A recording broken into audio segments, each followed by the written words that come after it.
Jacked Up Review Show. It's a Jacked Up Review Show. Jacked Up Review Show. It's a Jacked Up Review Show.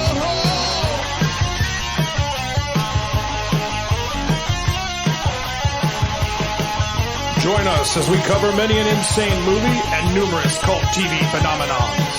Are you ready to get jacked up? Are you with us? Then listen on.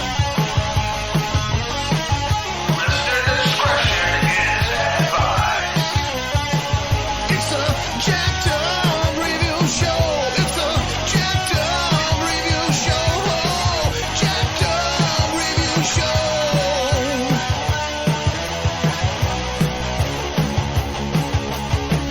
It's a Jacked Up Review Show.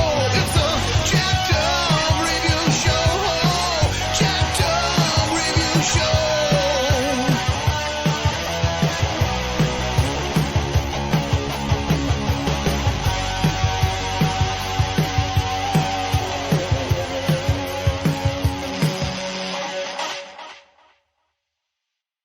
And we're back in a jiffy. Please excuse some of the extra fans that you're hearing around us. It's hot as hell this summer. So here we are to talk about Brian de Palma. Like him or hate him, he's a one-of-a-kind filmmaker. So we got Eric Greer. How are you, sir? I'm doing fine. Nice to be here. First episode. And then we got Jonathan Mark returning. What's up, everybody? Alrighty. I always let the guests go first. So, when did you blow your load on De Palma films? What made you just realize, wow, he's got an unusual knack at suspense, action, terror, and thriller? Mr. Brewer. Sorry. Yeah. I guess when I was a teen, probably like 12 years old, maybe in the 90s, I saw Dressed to Kill on TV. And the main impression I got from it, weirdly, was there's that big sequence in the art gallery, sort of a chase sequence. And I just was amazed at, I guess it's not really a chase sequence, it's so slow and methodical. But I was really amazed just at sort of how it sucked me in and how entrancing the actual filmmaking was. So that caused me to start looking up his other films, and I realized that he had done films I was aware of or had seen, like The Untouchables, and I guess Mission Impossible was coming out around that time. It was a few years later, but Nice. so yeah, 94, okay, 95, alright. I might have seen Carrie around the same time as well. So They aired a shitload of his movies on AMC, and yeah, TV Guy was a huge help growing up. I saw one article on the movie Sisters, and I was already familiar with De Palma because he just was always brought up in every. I read a shit ton of film biography books and would track them down at Blockbusters and ask parents to get them for me if they were age appropriate, you know. And it's just so wild how he was part of that circle, you know, that included Martin Scorsese, Steven Spielberg, George Lucas, who he still gets residuals from because he was the one who knocked some sense. I don't know what the fuck is going on. You got to add an opening scroll for Star Wars, the original one, and so Lucas always gives him some money or a check in the mail or something. How, despite receiving no credit. But yeah, I think he hung out with William Friedkin. Can't confirm, but yeah, Coppola definitely. And it is kind of wild. People don't really take it for granted because they're just used to seeing slow motion. He was kind of the one who popularized it a little more in the States. It's kind of more of a European kind of thing, I guess you could say. And did way, way more slow motion. And he was, I guess you could say he was MTV for Alfred Hitchcock at the time when MTV was first becoming a thing. Because, like, he was styling it a lot. And even now, when I look at the newest suspense or horror drama, or just atypical kind of spy movie, I will often get not only Hitchcock but De Palma in the same sentence. So that tells me how he might be irrelevant to some people, but he's very relevant in many eyes. in terms of just everyone just gets that general vibe when they're seeing some voyeurism in a movie, when they're seeing someone spying on someone who they don't know is spying on them, some kind of shit like that, you know. But I guess my introduction to him was definitely. I definitely wanted to see the Untouchables, and I finally saw it. You know, played on TV so much, but it Hmm. took me a while to realize, like, yeah, he made fucking Carrie and Scarface, and Right. how so many of his movies were hated at the time but loved now, 10 years later, or they were liked at the time but no, it was uncool to talk about it. It's like, yeah, no, he was liked, but it was just not easy for everyone to talk about him because in the 80s, I don't know, we just kind of had that process where I think that was the beginning of where critics were very slow to like anything, and audiences didn't really know what they want because they were just embracing home video and edgy TV shows. So I guess you could say that was just the turning point. It's like, well, what's going to become a classic now? You know?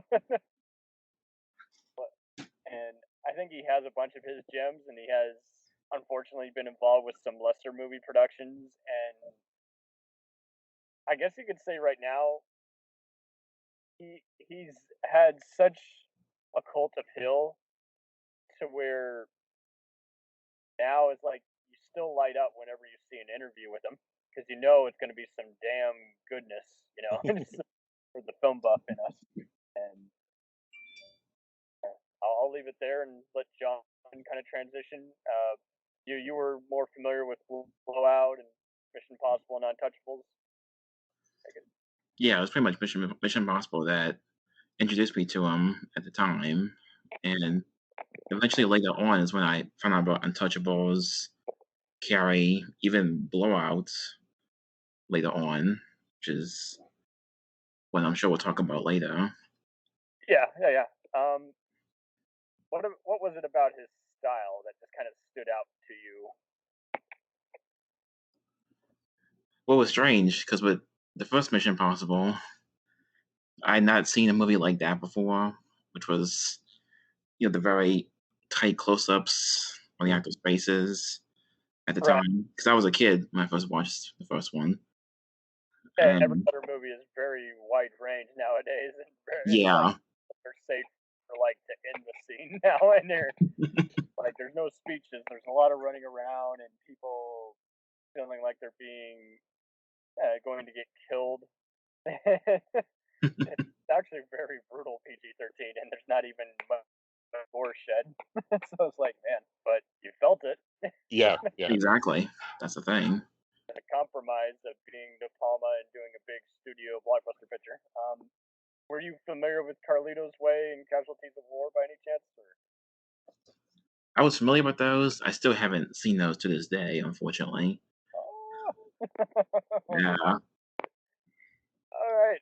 So De Palma just kind of burst onto the scene, in the mid '70s, and I really like how he kind of forms just a very unique friendship with everyone. Like he legit talks to various people, and he's all any production that he's not a part of, he still suggests to many people and will say, hey, you gotta check out Robert De Niro. You gotta check out the other Right. actor I want to use, but I don't have the time or resources or budget right now. You look at a lot of his movies, he pretty much is just fascinated by French cinema. I don't know his ethnicity. I never did that much research. Do you know anything on him, Eric? Actually, no, I don't really know. Yeah, I'm quite embarrassed to say that I don't really know much about his background at all. I mean, I know that his parents were Italian American, so Okay, there you go. and he was raised partly Catholic anyway, because he had some Catholic guilt in his background. So that's about it. For sure. Um, I'm actually surprised how he has actually ventured into comedy now and again and gotten some good reception, and yet people still just know him as the mystery or the horror or the action guy. So it's just like once you're set for life in that, you just can't break away from it, I guess. Well, Uh, one interesting thing about his early work and his time at university was, as opposed to Spielberg and Scorsese, all of the other people you mentioned, he actually came from a university theater background. So he was really interested in theater and sort of that highly theatrical element, yeah, whereas the other like people like May. Spielberg came Yeah, just from film. Sorry. yeah. Much like Sidney Lumet, he did have that theater Yes. back. Like he knew how to get the actors and the shots and the lighting to play to the camera because that was how you build any kind of mood. And I guarantee you, any kind of mystery person is definitely inspired by at least one of his movies. Definitely Body Double, Blowout, or definitely parts of even Carlito's Way when you watch some of these new groundbreaking gangster shows on Stars or HBO. So Right. I think that's definitely well said because I mean, if anything, I mean he is like you either got that or you got nothing. And, Yeah. um, Yeah. it makes up for just so much predictability when you got multiple plot twists and you got dreamy kind of scenery. Um, I definitely feel like he established that early on in Sisters, and that's definitely that and one of the other movies, which I can't remember from the '70s, is where he started working with John Lithgow. Oh, Oh, Lithgow's in Obsession, right? That's the one I'm thinking of. Right. Yeah, Yeah. hmm. and that one comes on Fox Movies once in a while. I can't say I'm 100% on that one. It's just a little too outdated for me, but it's definitely worth seeing just to see where he went from that point on, where he evolved. Right. And but yeah, I think Carrie was really just the main one that just got him in the door. Just said, "Hey, now you can play ball with all the other blockbuster filmmakers. You can make a movie that would otherwise be an exploitation venture, but you gave it so much life and heart and tragedy." Yeah, and no one really expected that it would become a big success. I mean, I knew Pauline Kael really championed it, but otherwise, when it first came out, people just sort of saw it as another grindhouse movie. So Yeah, It's Carrie where he shared the casting call with Star Wars, right? I think so. Yeah, Yeah, just Hmm. looking at Christopher Walken, Kurt Russell, Travolta, all those guys, they're right. reserve the same space to just start casting. And um, I feel like he's a good person. I've never heard any inappropriate remarks from him years before or afterwards, so he doesn't come off as a pig or anything. He still kind of has that kind of old school kind of feel, Very much, yeah. but he still kind of has the like, okay, I know what some people will react to versus what others won't, but just because I got some sexual material in my movies doesn't mean I got a casting call. I know he was very vocal in his documentary on him where he Right. remarked how he had had an affair with another woman, but you know, at least he just kind of fessed up to it. It's like, yeah, that just kind of inspired me as a person, even though it's not something I'm proud of. It's like, okay, I've never heard of him going over the top, being verbally abusive to people and bitch slapping them. So that's cool. Yeah, his early like around 1980, around Dressed to Kill, there were lots of claims that his films were misogynistic, but talking to the actual women involved in his films, everyone has liked working with him. There's never been any bad words about set behavior or anything like that. So Right. And do you think he watched a lot of giallo, like Dario Argento type movies at the art house theaters? absolutely, I think Dressed to Kill in particular is basically an American giallo film. And those So were often accused of being misogynistic. yes, Like even Lucio Fulci was accused of being misogynistic, even though he never laid a hand on anyone or made him feel uncomfortable. It's just like you say, it's just the work was just so much greater than the person. You're like, oh, you killed a dog. Oh, you shot an old man. You slapped an old lady. On the screen. Who are you? And it's like they're just exploring a very gruesome, morbid world. That's all they're doing. absolutely, yeah. I, And I, I think I doubt I there's Well, I think De Palma did have a quote somewhere. I wish I could find it where he said that, he'd rather see a beautiful woman being chased than an ugly man. So that was his excuse for some of his films. But Yeah, I mean, Which is fair enough. It's film. I mean, sort of that's what it's No, about. and I That's mean, true. can't say that a female filmmaker wouldn't have casted a handsome guy, Oh, or absolutely. Yeah. if it was an LGBTQ film. I mean, Yeah. anyone seen any of those movies? Some of them are really good. Some of them, even my gay friends will admit, are garbage. Just Oh, yeah. Yeah. Well, I agree. Yeah. and it's like, but everyone in those is a different complexion or appeal or sizzle. So it's like, yeah, I mean, it's just kind of one of those things. You're gonna get beautiful people versus not the most handsome or appealing people, but that's just it. I mean, I think he's pretty good at just getting various people who just kind of resonate in some way. If they're older, you notice they're often the bad guy who's Yeah. had a lot of veteran affairs, and the middle-aged guys are often the lead, or they'll have some kind of chemistry with everyone. He never really has anything that's just flat out just weird. It's like, yeah, I can't wrap my head around that really, but um, yeah. So I guess I'll just move on a little bit. So yeah, the '80s come and go, or the '70s come and go, and yeah, Carrie's a big hit. It's even acknowledged by critics at that time, but it just kind of takes a while, like maybe 3 years, I think, before everyone starts talking about it again. Maybe Right. even less than that. Don't quote me. So, um, Dress to Kill, I've kind of tried watching a few different times. I might even watch it again a few more. It's just one of those you got to really be in the mood for it. It's like you're seeing Michael Caine do all these unusual kind of scheming and everything. And when did you see this, John? Was this like on cable or on Showtime quite a lot? It was really on Showtime when I first got to see it. They love playing this stuff. I don't know what it is. They do. Well, what surprises me about Dress to Kill, actually, looking up to it was a huge box office hit. It made $40 million on $6 million budget. And it really it was why he was able to continue to make films in the 80s because of its success. So, and that sort of surprises me because it is a slow and very mannered film, and you wouldn't really expect it to have caught on with the mainstream, except for maybe they were titillated by all the sex in the ads. I don't know, but I think they. no, it was a big hit. Yeah. You ever seen a shower scene like this before? No. No. Alan from RoboCop a lot. Yeah, I mean, it's definitely the start of his voyeuristic thing. So I like to kind of think of this as kind of leading up to his bigger stuff. Yeah, I think that's fair for sure. And yeah, Blowout the following year. And Which I'm was like, surprised at how they've been able to show this on regular antenna channels. UPN would even show it on once in a while, and I was like, wow, really? They were able to modify this? Mm-hmm. yeah, what would you cut? Wow. And they kind of imply it without showing any of the moaning or tits, and I'm like, wow, okay.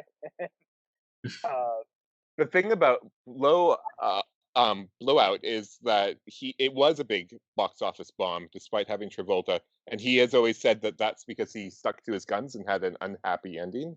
So I don't know how much truth there is to that or not, but I think he's speculating, Yeah. Just typically when you go against the studio guys, let's be honest, whether it's a good movie or not, there's always someone selling out some info or studio heads. It's really just stupid how if they don't like a movie, they will do the whole, well, then I want it to fail. It's like, Right. no, take your money back. And so it doesn't really take much for them to just go to the first reporter they see and just gossip and just say, oh, it's going to suck. Don't see it. I think that's true. Yeah. I mean, word does get around, though. It's amazing how some movies that had downer endings were hits and others that weren't back in the day, but it was still kind of just unheard of. You had to have a Hollywood kind of ending. And I mean, it's a downer kind of ending, but I mean, I don't regret going for any of it. It's generally kind of, I guess you could say, his more agreeable movies, where I've seen people who generally don't like those kind of gritty thrillers really like it, just because again, just the star power was there. Nancy Allen, was the killer, and Travolta, and just how original it was at using the Foley as the star. Absolutely. That's a great point. Absolutely. On a movie, just it kind of predates all the other kind of, you know, I mean, this was after that one George C. Scott, Paul Schrader film, Hardcore, but I mean, yeah, it's before other movies are trying to be like 8mm. But yeah, I think this is a very Right. inspirational subgenre movie. Oh, that's interesting. I didn't Mhm. think to associate it with those films, but I can totally see that. Yeah. Because yeah, I mean, he did Body Double around the same time, Yep. but yeah, Yep. Blowout and within a movies, and kind of thought he was going to kind of keep doing that, kind of like some of the other filmmakers. But yeah, he surprisingly didn't. Kind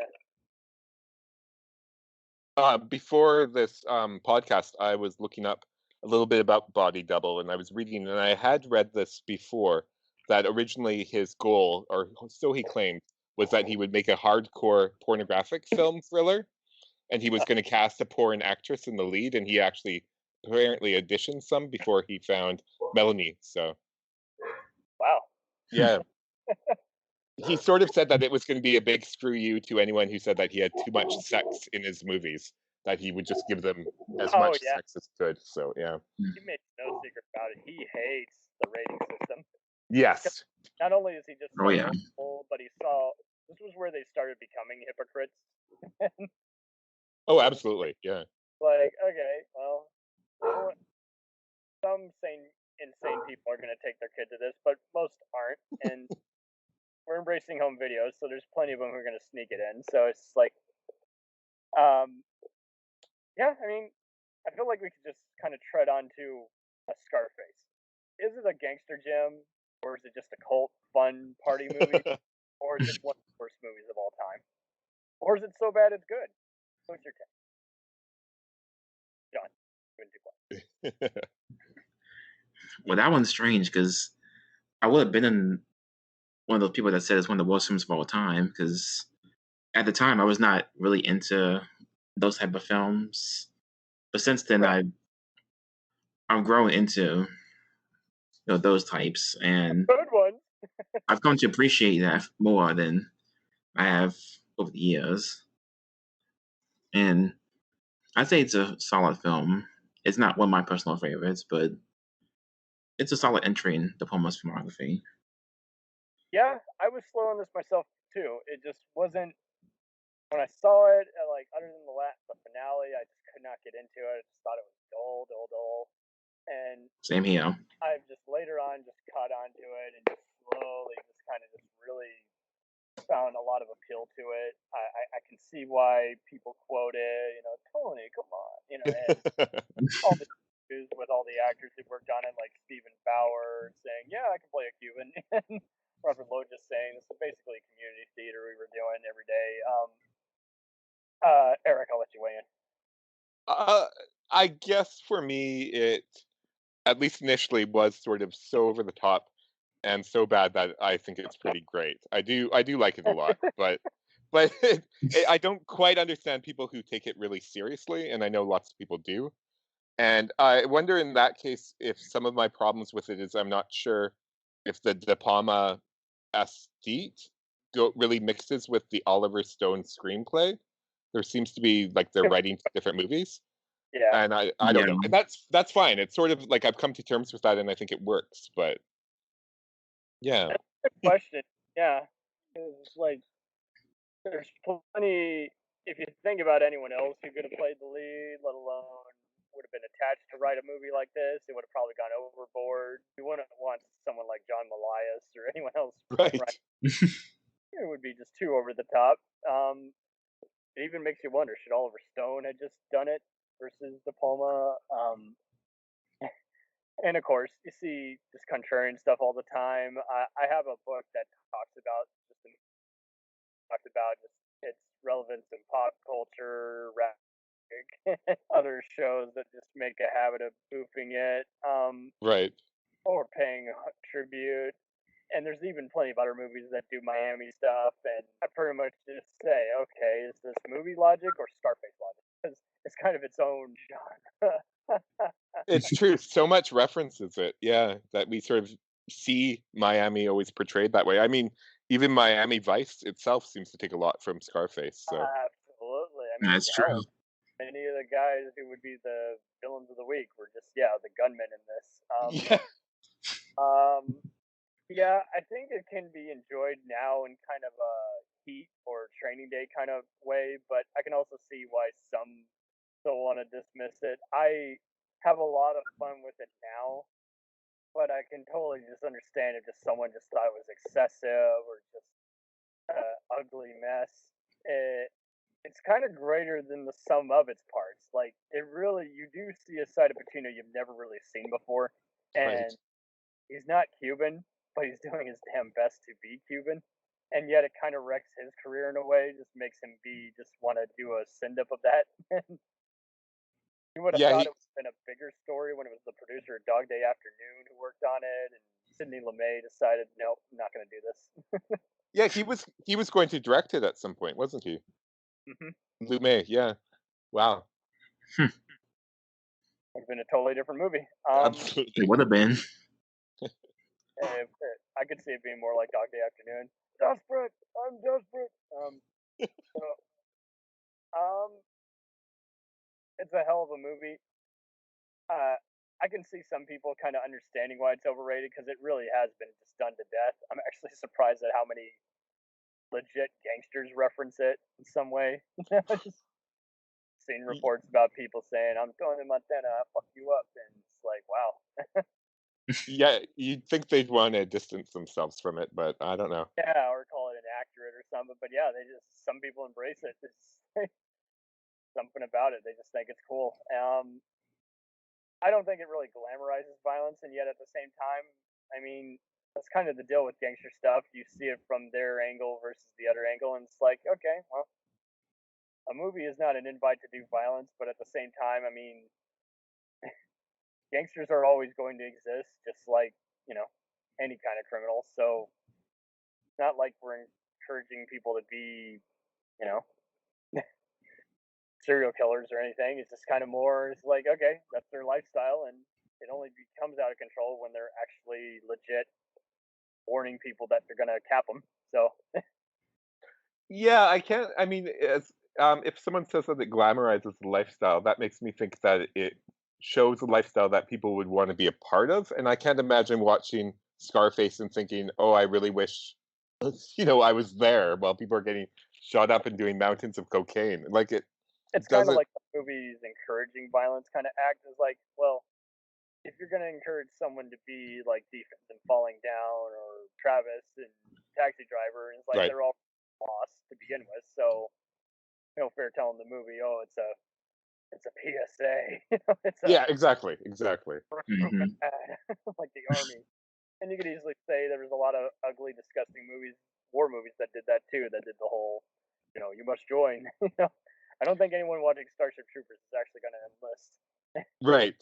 And then I wouldn't put it past me. Of course, there's some stupid people out there. There's Well, gonna yeah. be. Yeah. Sure, I nuke some bugs. Johnny Rico seems cool. Like, yeah. So I think it's also kind of wild how what movies are clearly influenced by it, and yet the filmmakers claim after the fact, yeah, no, that's not what I was going for. Like Mario Van Peebles said he wasn't going for Scarface vibes, while kind of acknowledging it on New Jack City. I'm like, I don't see Uh, how. It's literally got the same kind of shots and angles and everything. You had to have been somewhat influenced by it. oh, yeah. Absolutely. Oh Even yeah. though it's an anti-drug movie, I mean, well, Scarface kind of is an anti-drug movie too, while also showing the appeal of it. Yeah, yeah, it definitely shows both sides, but yeah, I don't think I mean Oliver their lives are destroyed by the cocaine basically. Yeah, So I don't. Oliver Stone knows a lot about drugs, having done them. I don't think he wants to be a cholo. He just wants to show the insanity of it, and right. somewhere it's lost in the transition of De Palma being influenced by his pal Coppola, and Uh, it's another one number. thing about one thing about Scarface is when it was a hit, and I think De Palma talks about this in the documentary. Brockheimer came up to him and offered him basically anything he wanted to make as long as he agreed to make Flashdance, which he apparently agreed to, but he just kept on putting it off and off and off till they finally gave it to um, Lynn, I think, Adrian Lynn. But anyway, because he really didn't want to make Flashdance, but I sort of wish I'd seen a De Palma Flashdance. I don't know; it would be interesting. But That would have been fascinating, actually. he might have even gone with the original gritty Joe Esterhaus storyline. Exactly. Yeah. Yeah. You probably would have actually. Yeah. I could actually see Joe Esterhaus doing this movie, rewriting Oliver Stone's storyline, adding more sleaze. Oh yeah. It Oh, totally yeah. seems like a proto. Yeah. Now I want to see Paul Verhoeven do this with Joe Esterhaus and Oliver Stone and De Palma producing. Don't get me started. All right, so I mean, good or bad or so bad it's good. It's just kind of a one of a kind movie that you couldn't even make now. So that's kind of how I look at it. Mhm. Even though it does kind of start the whole trend of, kind of like Collateral. You're seeing Tom Cruise play a bad guy. You've never seen that before, So it may not rank up there with all the 40s and other 70s and 80s gangster movies, but 80s kind of gangster movie. It's its own kind of genre. Oh, and your discretion is still advised. It's not going to be for everyone. I'm sure if I showed it to certain people, like my siblings, they'd be like, "What the hell are you making me watch?" Yeah. I'm not going to be showing it to my mom anytime soon. So. No. Same here. I'm not going to. Amazing. We can watch something like Die Hard or Lethal Weapon for Christmas, but Scarface, no. No. No. Nope. Alrighty, so next up, let's get into the Untouchables. Talk about how Okay. that became kind of the comic book-esque look at the TV show version and how this was kind of just fiction versus reality.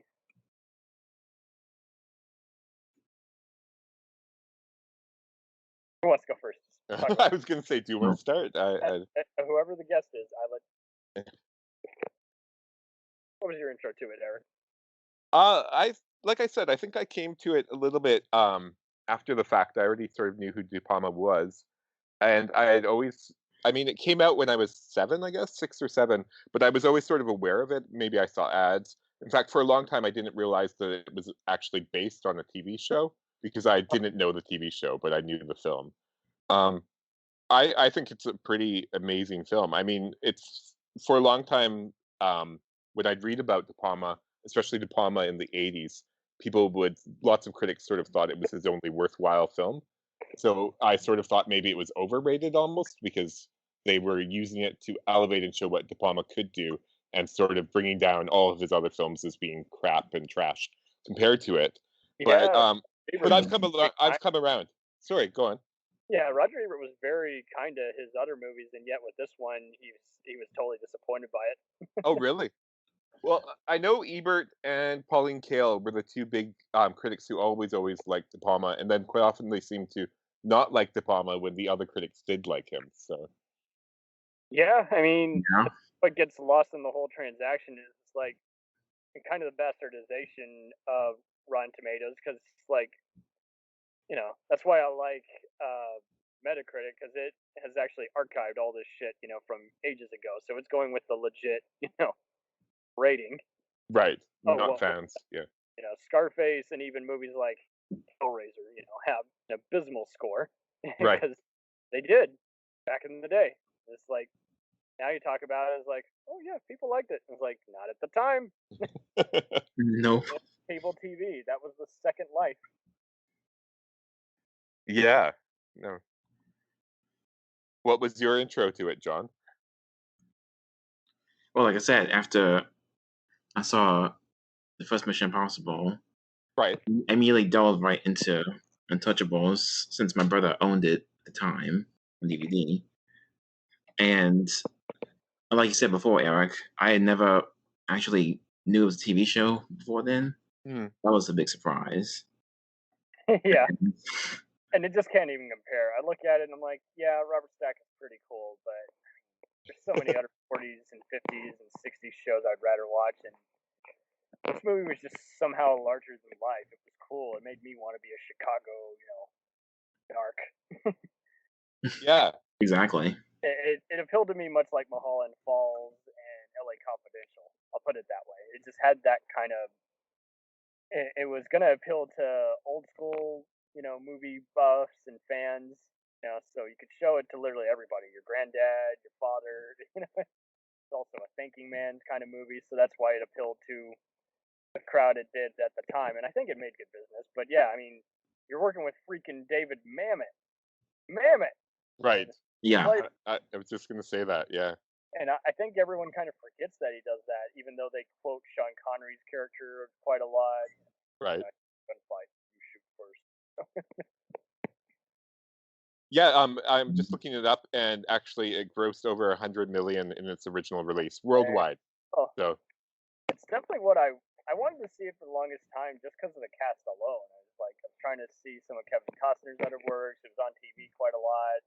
I dug Sean Connery as an actor, and so it's like, and I can't imagine the movie without him. But yeah, I mean, it was probably the first thing besides Ocean's 11 that I saw Andy Garcia in, I think. So yeah, Charles Martin Smith, who's now a big director. You know, back then he was a Canadian character actor. right. And you got De Niro in there as Yeah, well. De Niro, and some people just think that the whole them facing each other at the end is like it just rings so false. And it's like, well, for a movie, you kind of had to do that. You just had to fictionalize that a bit and have them say what's on their mind, because otherwise, you just have no connection. Yeah, it's Yeah. not realistic, but yeah, you can't do the movie without. I think the movie wouldn't work without that scene, actually. So And it really is suspenseful as hell, and then just unexpectedly gets violent. They just start breaking down walls and everything, and it's just so unreal how it happens. Mhm. Mm-hmm. And more or less, I mean, it's just one hell of a movie, and I don't think you could even make it as good today. I mean, I've seen some movies kind of be tributes to these kind of films, but for the most part, they're kind of more one note, kind of like. I mean that in a good way. Like the story is simple. Right. Yeah. Like Motherless Brooklyn isn't as intense as that or LA Confidential, but it has a lot of the same kind of perks. Where Yeah, I definitely think I haven't seen Brooklyn yet, but I definitely think that LA Confidential owes quite a bit actually to the Untouchables, so style-wise. Curtis Hanson was kind of the same way, where he was making these Hitchcockian kind of clones, and yet still kind of liked in his own right by some. And then you make Hand That Rocks the Cradle and River Wild, and then that's Confidential is his best movie to date. And I think Right. you could say the same thing about Untouchables. Untouchables is just such a big, fun, good versus evil, and none of. It seems like now anti-heroes has to be more of a Dark Knight thing. It's like, well, Untouchables was just kind of showing how real life heroes are. Cops are going to break the rules and fib a bit before we found a lot of them to be kind of like pigs and all. And Right. these guys, they're not doing fucked up shit like, obviously, like, oh shit, you didn't get that on camera, did you? Now they're just like, I'm going to rough you up before I toss you in the cell. Well, and it helps that they're bringing down a mob, so it's not Right. people, just random people on the street or something. So And I mean, they don't shy away. They do imply that there's some crooked cops that got, one of them yes, killed, Yes. no less, and you don't have to see it. It's like, and you wouldn't figure it out anyway because, again, the Union, even back then, so you Yeah. never find out the guy. And most of the time, the cops didn't do the killing. They just did the whole, here's where so and so is on this floor. Don't kill me, right. my family. Yeah, I think you're right. Face. So yeah, more or less. Let us round it about. The '90s heat up, and well, actually, Well, did you want to talk about Casualties of War, which was I '89? bet that. This plays on AMC still a lot to this day. I remember being hyped up about the director's cut and then realizing, oh, it's only really 2 extended scenes. That's all it is. Right. But yeah, never seen Sean Penn play a bad guy. Never seen Michael J. Fox, for that matter, play a trooper. But yeah, I got played quite a lot on A&E, AMC type channels. What was your take on it? I like the film. Obviously, I think it's just because of how heavy it is, because of the subject matter alone. It's not really a film I've gone back to, and I can see myself going back to too many times. And it's funny that, as you point out, AMC shows it so often because usually the films they show are sort of the kinds of films you can imagine watching on a Saturday afternoon or whatever, just because it's on. And I wouldn't really consider Casualties of War that kind of Yeah. movie, just because you have to, it's about, it's about a rape and murder and all that and everything. So there's no real, even the sort of set pieces that De Palma always has in his movies, the ones in Casualties of War don't really have the same element of fun because of that. So, but I think it's an accomplished film. I know that a lot of people really didn't like it when it came out, and I think it bombed. And I know, once again, Pauline Kael was one of the few people, I think Roger Ebert as well, who really sort of championed it. But I think they both were just like, it's a basic story, but it's no different than any kind of, B war film from any okay, era. And yeah, I mean, more or less, the story is basic. It's just kind of the cast, the style, the subject matter. That's what makes it appeal. But at the same time, I don't think anyone else could have handled it well without going overboard or too violent or too gruesome or just too damn long. Especially if Ridley Scott or Scorsese did it, it would be way too fucking long to be like, hate it. yeah, it would probably be endless if Scorsese did it. That's right, it's under 2 hours, so yeah, Yeah, I don't recall it being 3 hours. That is for sure. And yeah, one hell of a cast. Even the supporting wise, you got Greg Henry as the right, investigator who's in a lot of De Palma's work. You got Ving Rhames as one of the generals on the base. And I mean, Don Harvey later goes on to be in other stuff like Taken Free, Die Hard 2. Yes, right, kind of the villain of the week kind of guy on all those crime shows and movies. And John Leguizamo, this kind of starts him up being yeah, used. yeah. I was just gonna say, De Palma definitely casts a lot of people on Broadway or who are comedic, especially with Lithgow and Leguizamo. right, yeah, yeah.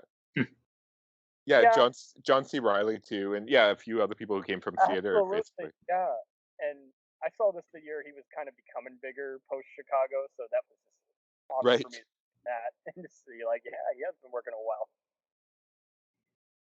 John, have you seen this? I have not seen this.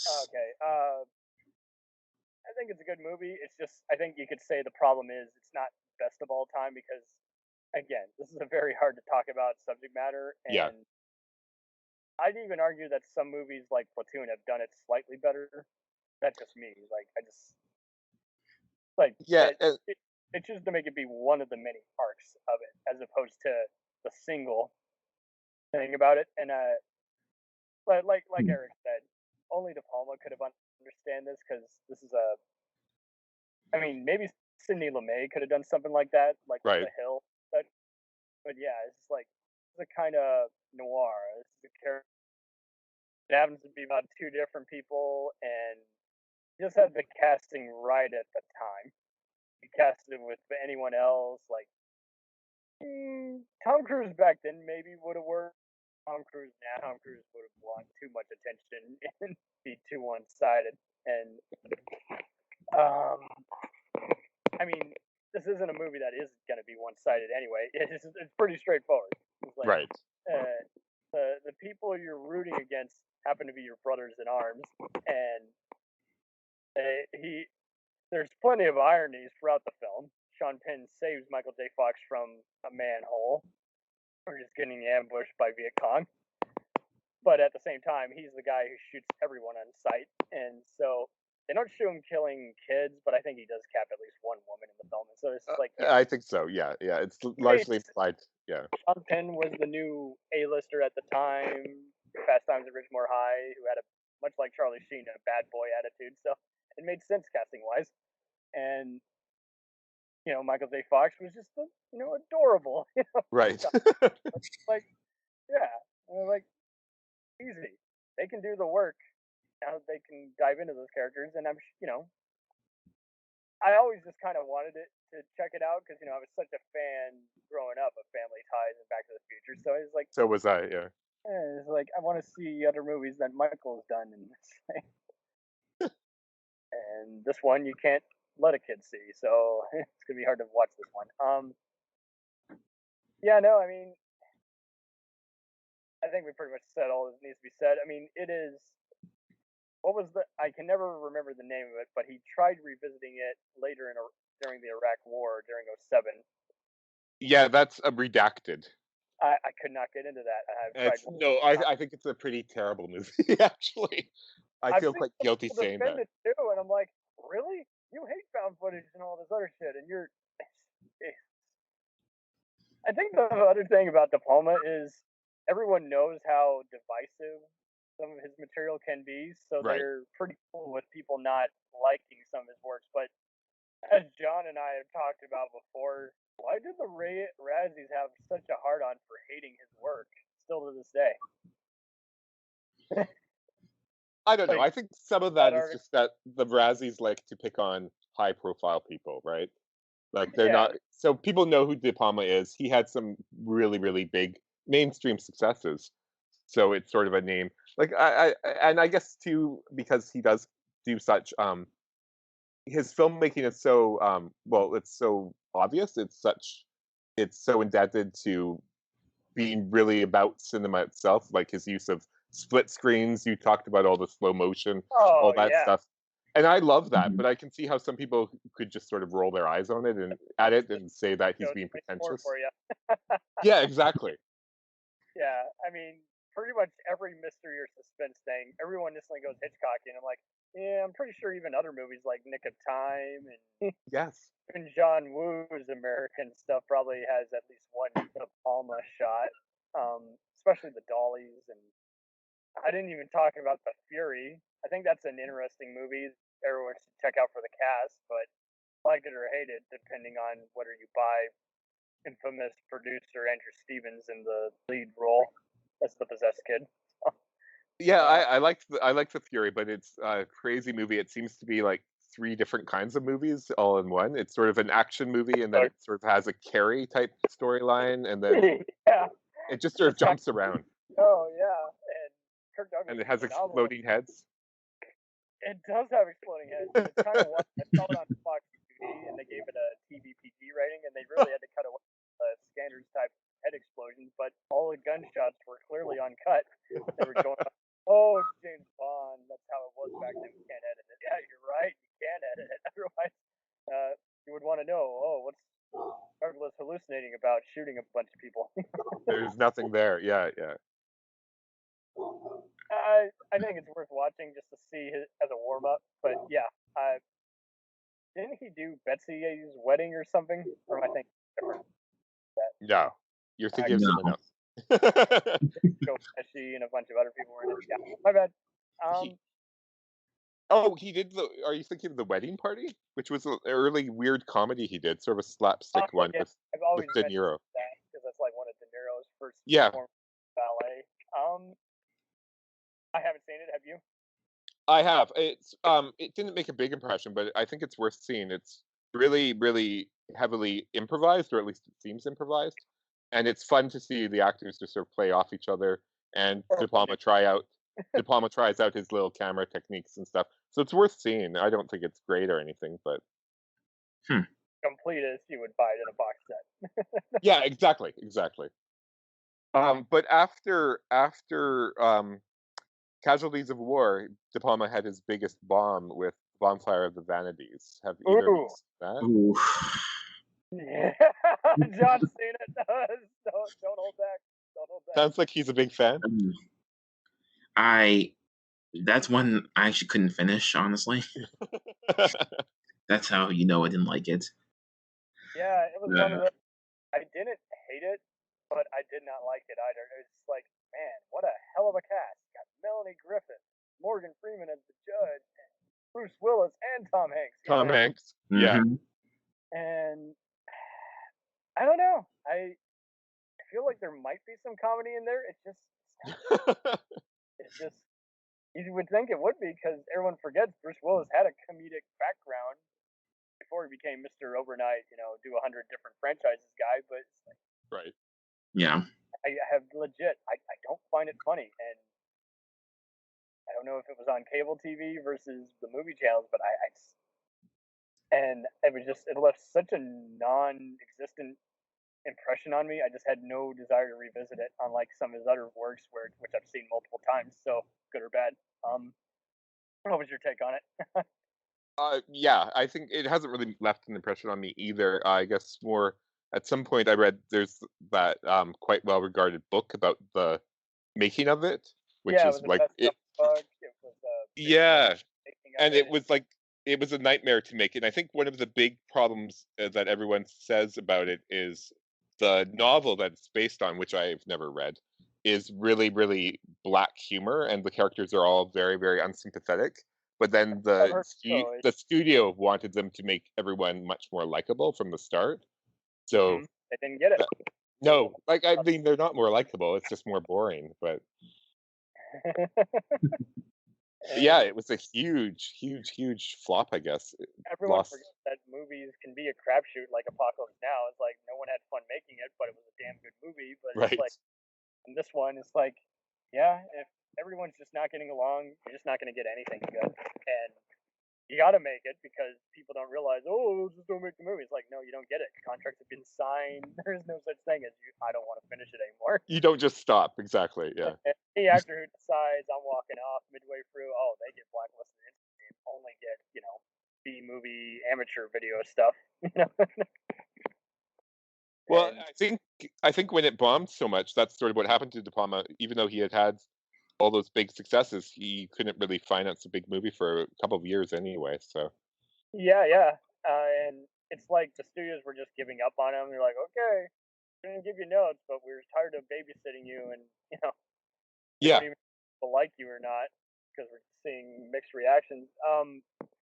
So yeah, studio guys not throwing him a bone, not being supportive, and then De Palma just kind of being flustered and just saying, "I'm going to do what I want." And big name stars who are like, "Yeah, sure, I like your movies. I'll work with you." You didn't really hear too much about actors who were being difficult because that's the other thing too. People don't think that if an actor doesn't like it, they can walk off, no problem. It's like no, they can't. Once you're locked into that contract, once the investors have invested all the money because you're in the movie, you got to commit, regardless of whether you like the script or not. right. And people get too picky about scripts anyway. It's just like you got to just like the general idea, regardless of whether the ending works or not, or you can play the character. It's gonna change somewhere along the way anyway, so you might as well like it. Every major film will change its script Play quite a bit. So and you got to come to set every day with a good attitude. We heard about countless other people who were in lawsuits because they just backed out of so many movies against their agent or their own wishes. Kim Basinger and right. Meg Ryan. I'm sure there's plenty of other actors. Mickey Yeah. Rourke. Yeah. So, And yeah. it derails their careers basically. So yeah, it was like so they're doing made-for-TV direct-to-video shit for the rest of their life. Okay, right. got it. Yeah, no, I don't think I'll ever rewatch this movie. No. It's just it's a non-movie, and I don't want to blame De Palma for it, but at the same time, it's just one of those. It's like he should have just left from the get-go. Yeah, I think he did say that he was tied into, like you mentioned, contracts, but I think he was tied into a really particularly strong one because he did sort of want to leave at some early points, but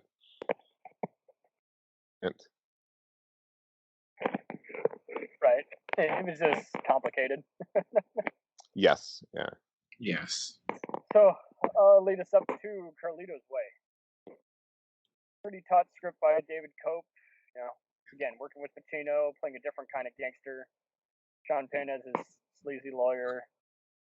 And Leguizamo once again as the guy who decides to get vengeance. This is interesting also just because of what a big cast all the main actors are. I mean, you got I think Big Pussy from The Sopranos is one of the patrons. Viggo Yeah. Mortensen, guy who Pacino owes money, or who owes money to Pacino. Sorry, guys, I got a lot going on my plate, so I'm gonna misspeak every once in a while. But yeah, and really, I think the only weak point in this is Penelope Ann Miller is just given nothing to do. Cut her scenes out, the movie flows way better. It just, I don't know if the actress herself is kind of out there as a person, or if just the role was just shitty. I mean, I don't know her acting at all, though. When I looked her up at one point when I was watching the movie and wondering who the hell she was, she actually won a Tony on Broadway. So I guess she's a well-regarded actress. I mean, But yeah, the character's nothing really. but yeah, it's like for the longest time, I just thought the endless shots of the strippers were just Right. stupid plays that you just take out of the movie. And again, this movie makes the mistake.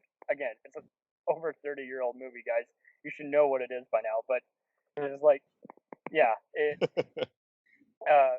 begins with showing the character's death in the opening credits, and I Right. think that's an absolute mistake in an otherwise pretty solid movie. Yeah, I think I agree with you. I think people are always arguing about whether they should have done it that way or not. And again, I think that was an example of De Palma sticking to his guns. He really wanted that, and everyone wondered why he was doing it sort of as a flashback. But no, I agree with you. I think it was a mistake to do it that way, even if it makes it more, I don't know, arty or whatever, but Some artistically. movies made it work, and like you say, others that just totally flopped. Like, look, Arabia. That's from '62. Right.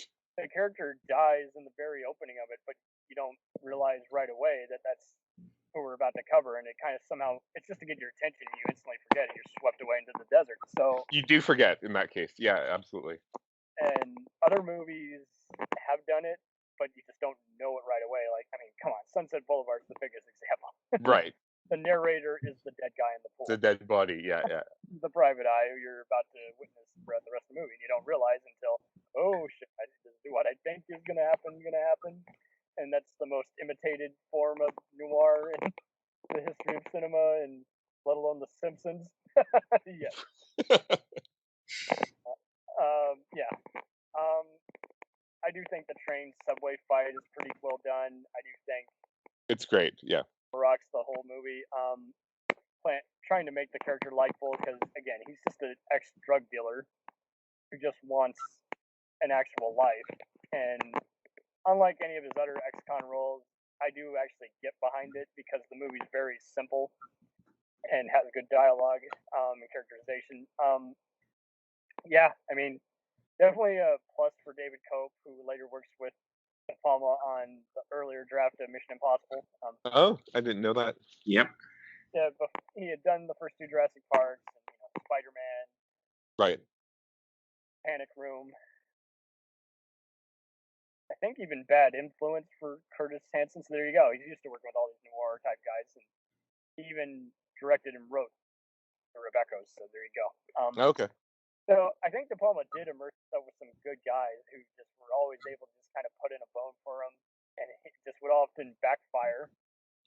Oh, and I forgot, he does collaborate with him again, I think, on Snake Eyes, at least one of the drafts of that. So there you go. Yeah, I think it's definitely keeps him relevant throughout the '90s. I don't know if it made business or not, but it definitely made home video rentals. Yeah, it definitely sort of seeped into the culture, not the same way that Scarface did, obviously, but no, it got a prequel. yeah, I was just seeing that direct-to-video prequel. I don't suppose either of you have seen that, but I've seen No. it, and I'm probably the only person on the planet who likes it. oh, you like it? It's not going to change the world or anything, but I don't know. I just kind of dug how they cast Louise Guzman from this as a different character, and Mario Ben, and it was its own kind of special style, and it was back when Universal actually was doing sequels to its various kids movies and blockbusters like Mummy and Scorpion King, and I just Right. dug how often they include this in all their other gangster movie packs like American Gangster and Scarface. I actually saw it for the first time on TNT, and they would just show a lot of atypical kind of B movies still throughout the 2000s on rare occasion. Right. Hours. And I didn't mind it. It just, in fact, it's probably an underrated direct-to-video sequel because it is legit trying to be a worthwhile story. Everyone forgets it was based on a book. Yeah. And it just so happened it wasn't going to go that way regardless. It was either going to go to TV or direct-to-video, and Universal did this a lot with, I mean, Charles Grodin has passed away recently as we're recording this. So it's like, I mean, they did a bunch of Midnight Run TV movie follow-ups. Yeah, it's depending- easy to forget. Yeah. And so it's just like, yeah, I mean, I don't mind people doing sequels to movies that are inferior or not, as long as it just doesn't feel half-assed or unrelated. And it didn't feel like a movie that they just said was related to Carlito's Way, and then they just put that on there, even though it was intended as something else. It's just Right, which is really like, common. Yeah. no, it was meant to be, a prequel movie with some straightforward action, which is what the original did. Rise and Fall of the Men. I do feel like Carlito's Way has been beasted in many ways by other movies, especially American Gangsters. There's a lot of, and that's a true life story, but I mean, there's a bunch of other movies that kind of take that same kind of formula, like Sugar Hill, and definitely New Jack City, but I mean, even Empire with John Leguizamo follows that similar formula. Yeah. And trying to get out, having his friend get betrayed, and falling victim to the greed of some shady, stockholders. So, in fact, since that's also a Universal movie, I often see that in a 2-pack often. That and Empire, packaged together. Huh? I've actually never seen Empire, so It's fun. yeah, I've been meaning to check Then it out. I'm an easygoing guy as opposed to doing those whole, everything must be, groundbreaking as The Sopranos. It's like, well, plenty No. of movies by those guys that aren't very good. Yeah, exactly. Yeah. So, did you want to move on to Mission Impossible? But that, yeah, who would have guessed that this was also a nightmare to make, and also launched one of the biggest Tom Cruise franchises? I think it's actually sort of become slightly underrated because people have praised the sequels so much. Absolutely. Yeah. Absolutely. I have people who have told about this, and they're kind of old school. They'll watch something like Man on Fire, Taken, or the Equalizer movies.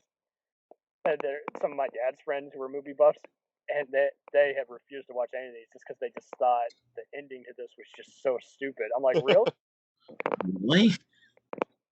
Did they ever watch the TV show? I mean, Yeah, they were big fans of that, and even movies like Ronin that definitely were influenced by it, and the Bourne Identity stuff. But they hate the first movie, and they never saw the other stuff. And to be fair, I mean, my sister still hates the second one, and my brother thought that was the best just because of the stunts.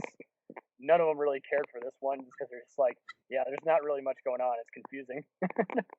I mean, fair enough, I guess. But yeah, Yeah. I know I like it a lot.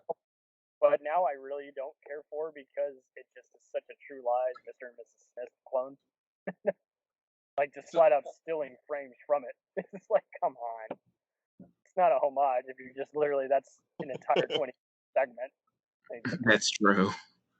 And you're like, damn you, Abrams. It's so well shot, and yet I feel nothing from it now because it's just reminding me of better movies. Yeah, I mean, for John and I, Ghost Protocol is really the only overrated one in our opinion. And I know many people vouch for that one, saying it's the best one. It's just too goofy for me. Well, I say that one and Fallout, I think, are the two most overrated, but Yeah, I mean, Fallout. Yeah, I'd agree. Fallout does become just okay. Tom Cruise ego trip by Act 2. It's like, yeah, but there's just no way you can disarm a device like that. It's just too much, and I get that everyone wants to do it, but really, it does stress believability, and every show does it. Even the ones that are respectable versus the mindless ones, and it's like, oh, I wish disarming a bomb was, second nature, but come on. Yeah, I mean, it's basically, I think you could say Rogue Nation is the best one in these, but this one is not bad by any means. It didn't help that I had constantly spoiled, oh, the Peter Graves character is the bad guy in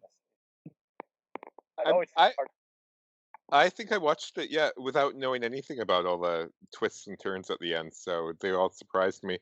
I'm with De Palma films, actually, that's one thing I'll say, is I'm usually willing to go along with his sort of more outrageous plot twists that he likes to have at the end of his movies and stuff. And I know some people just don't take to that at all. They refuse to accept it. But I think his movies are done in such a stylized way that they just work for me. So I really do too, and I mean, he understood suspense, so it's really not fair for us to say, oh no, he didn't get a chance to do this. And it's like, no, I mean, you gotta let every guy try it out.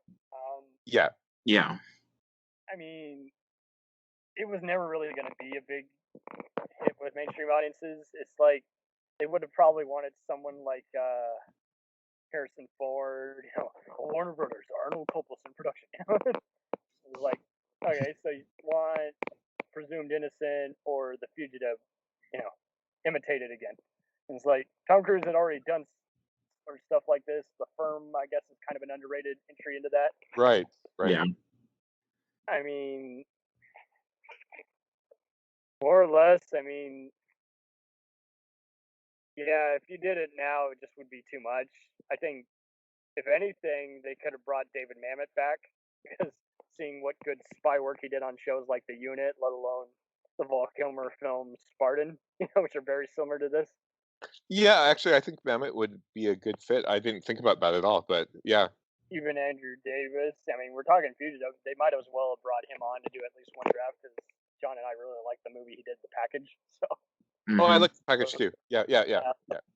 Run and talk. Like that's how you got to do it. Some actor you love has got to die at the beginning while they're giving key information to the other guy. But you're right.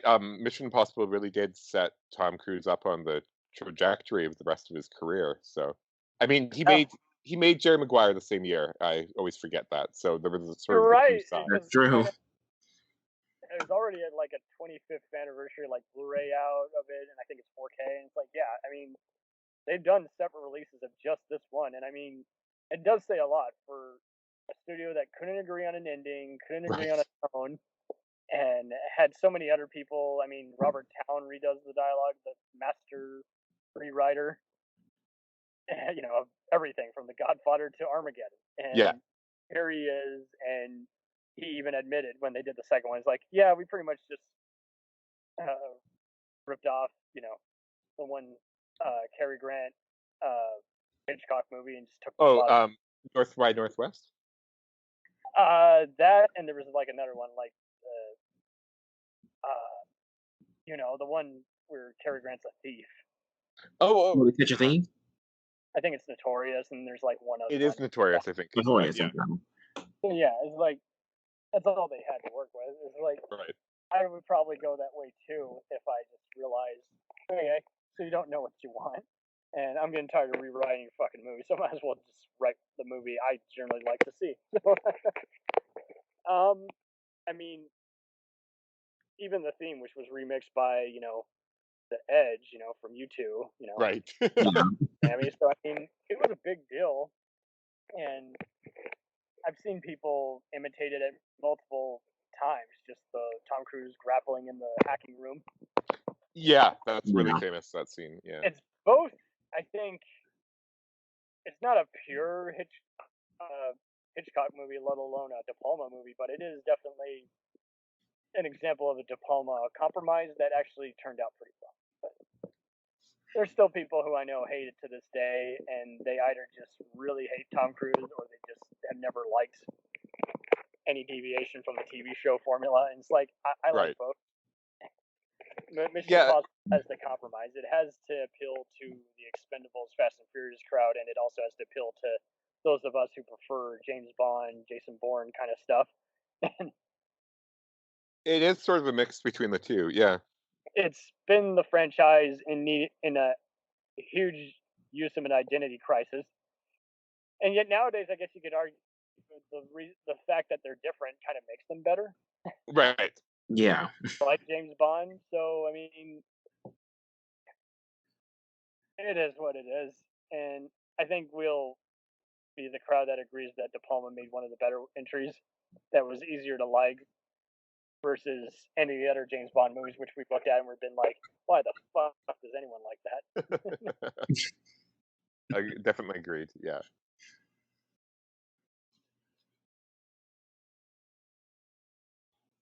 Yeah, so let's move on to Snake Eyes. Snake Eyes. His attempt at like a Manchurian Candidate, Die Hard in a boxing stadium kind of movie. So first two times couldn't get into this at all. Third time I finally managed. I think so and so, I won't give it away, is really good as the villain. But yeah. There's not many suspects to change, and those who read up on it realize De Palma had to change the ending due to studio interference. So Yeah, that's crazy about the ending. I only realized that the last time I saw it. I guess I didn't know about all the reshoots and everything when I first saw it. It's really not as grotesquely violent as or vicious as some of his other movies, but you can see why it got an R, just because there's a lot of blood on Carla Gugino's shirt. Yeah. I guess you could say this is where he just started becoming irrelevant in the 2000s. It just was not kind to him. It's like, damn it, he thought he was a good God. sentence guy, and it's like, oh, Yeah, it was. It's I'm looking it up, and it says that it did make money. It made over 100 million, but it also cost a lot of money to make.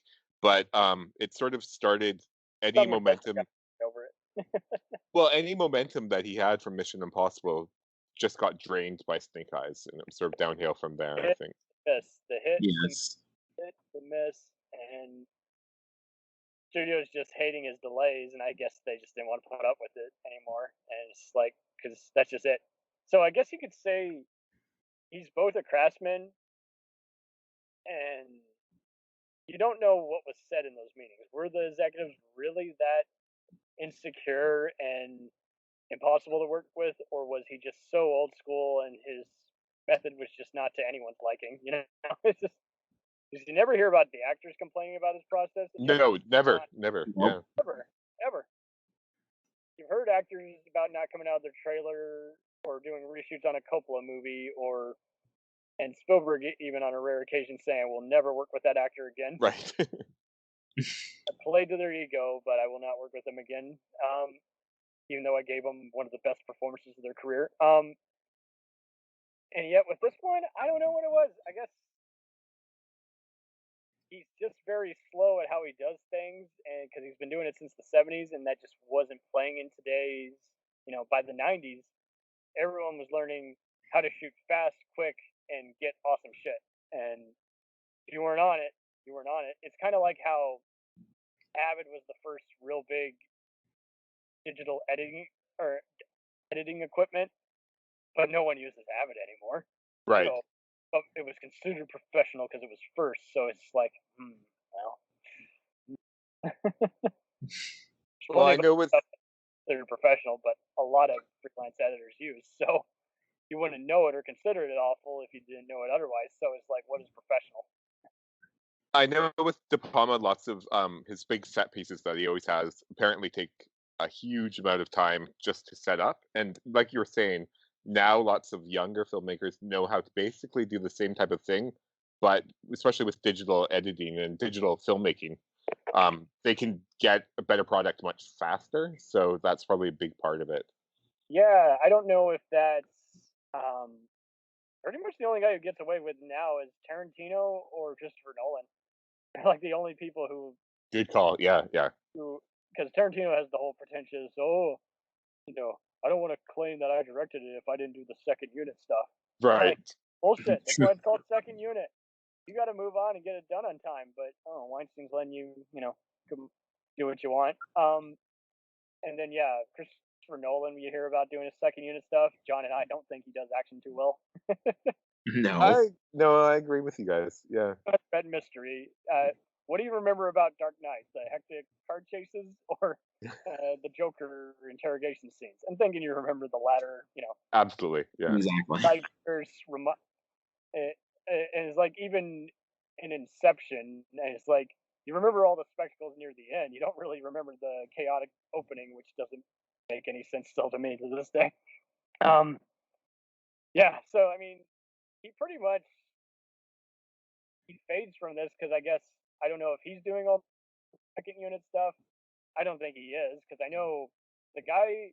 I forget his name. He's now a very successful second unit director and stunt coordinator and even producer to some extent because he talks the talk and walks the walk with the producer, so to speak. He's best known for doing the second unit stuff on Broken Arrow as well as the bus jump B. But I know he did the carriage fall down the in Untouchables. Right. Yeah, so I don't know if he could have hired someone like this or that, or if he's doing it all himself, saying, "Hold on, I gotta make it right. Leave me alone," So I don't know what's going on. Because again, we haven't heard any tells from any actors of any kind, the unprofessional kind, the good kind, who have said a single bad thing about him. Yeah, So, no, it's pretty amazing actually when you point that out, because I have sort of looked into that thinking, oh, there must have been something said at some point. I've But no, heard everyone has Leguizamo- liked working with him. yeah, as close as I got was Leguizamo says in one of his biographies that are hysterical to read, saying that Penelope Ann Miller was just the weirdest actress with on Carlito's Way. That's it. Nothing saying, hey, acting uncomfortable during sex scenes or going back to their trailers. And, we've heard stories about Travolta, like refusing to do one of those scenes in Saturday Night Fever, but that's it. We never heard about Right. him. Tom Cruise, Mr. Scientology, never heard about him going off or being late. So Sean Penn, never heard about him being an asshole. So on those sets, we heard about him being an asshole. We never heard about him being an asshole. Not on those sets. So it's Yeah. On the really set. like that is such a rarity. Usually there is always one shitty story on a Tarantino film or, I don't know, some other movie. And definitely William Friedkin has had his share. I think he's as close as you get to De Palma in terms of people love him, and yet he's had so many. Although I would argue, I think his resume is slightly better just because he's had so many movies that weren't going to find an audience to begin with. Yeah, they weren't trying to be mainstream the same way. Yeah, like Bug and The Hunted for Right. an 80s crowd. But yet I still want to. I love his movie The Guardian, and yet I want to know why people hate it so much, let alone why he won't talk about it. So, I guess De Palma. Let's get into Mission to Mars. 2000s kind of reignites again what's kind of been starting since the 90s, where twin movies start reemerging. Like Right. for every Independence Day, you got a Men in Black or a Starship Troopers. For every Save the President movie, for every just asteroid movie, you got to have some similar movie. And with that one, it was just weird because it's like, no one was expecting Red Planet to be any better than any typical 40s RKO picture. Yeah. And yeah, I don't. The thing about Mission to Mars is I probably should have researched this. I don't understand how Brian De Palma got involved with it whatsoever. It's just, I don't know if he couldn't turn down any gig at this point because he was fearing. That might be it. Graham Yost of The Last Castle and Speed and Justified and Band of Brothers fame. That's a Right. pilot. Mm-hmm. That contributed to that. I gotta say, I guess you could say stupid dialogue could have worked with, I guess, a better filmmaker and just better pacing. It's just much like Red Planet, it just reminded you of just the lesser B pictures you grew up watching, but without any of the nostalgia or groundbreaking, Forbidden Planet kind of Right. intrigue. Kind of more like This Island Earth. You either really hate it or you remember seeing it in the theater and still got a place in your heart for it. But yeah, I just remember just watching it and kind of like some of those other movies that I consider overrated from the 90s and 2000s that were sci-fi thrillers. I just started losing interest. And it had a hell of a cast. It had Don Cheadle, even Kim Delaney taking a break from Blue. It had Gary Sinise. Yeah. Gary Sinise.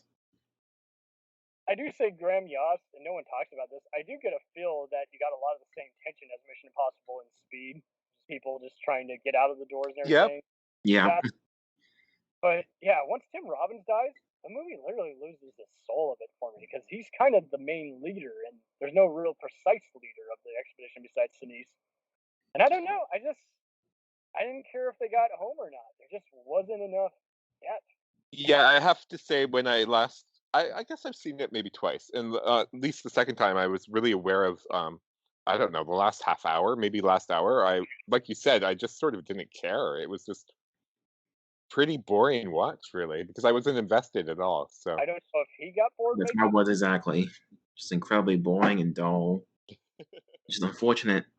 All you remember is the life being created on the planet, the last inter-industrial life I got. That's really the only reason I checked it out to begin with. I saw that it was a special effects thing. And I know something was wrong with my uncle, who was a big sci-fi guy. two of them, in fact, on both sides of the family, left. Right. They just start Really? going, we're at a party and I have it on, and they just go into the next room and just start drinking wine and listening to me. If it was anything else, like The Matrix or Star Trek, or some other kind of thing, it's like they, good or bad, they would stay tuned, Right. have fun with it, But they were just Strange bored. Days, yeah, any other virtual reality kind of movie that's just being shown on TBS or USA Network at that time. It was like that one is like, nope, on the next one, and even my mother left the room at one point just to make dinner. She didn't ask you to pause it or anything. And Yeah. she asked what's going on. I'm like, I'm a kid. I'm not paying. I thought the parent was supposed to tell me what's going on. I'm 11 or 12 years old at this point. I'm like, yeah, no, I don't know what's fucking going on. All I knew is it just was a family-friendly movie, and it's not even really family-friendly enough. I mean, for God's sakes, it's kind of dark. It Someone is. gets their Yeah. head washed in a Yeah. vacuum space. It's not gruesome, so it's the PG rating. If anything, the Escape to Mars UPN movie knockoff film is way better than this because it's got a bunch of Canadian faces you'll recognize from every other kind of movie and show. Yeah. Michael Shanks from Stargate SG-1. This other Peter Ultrabridge, who's been in movies like Lucky Number 7 and shows like Designated Survivors on it, and it's like that's a fun, straightforward movie.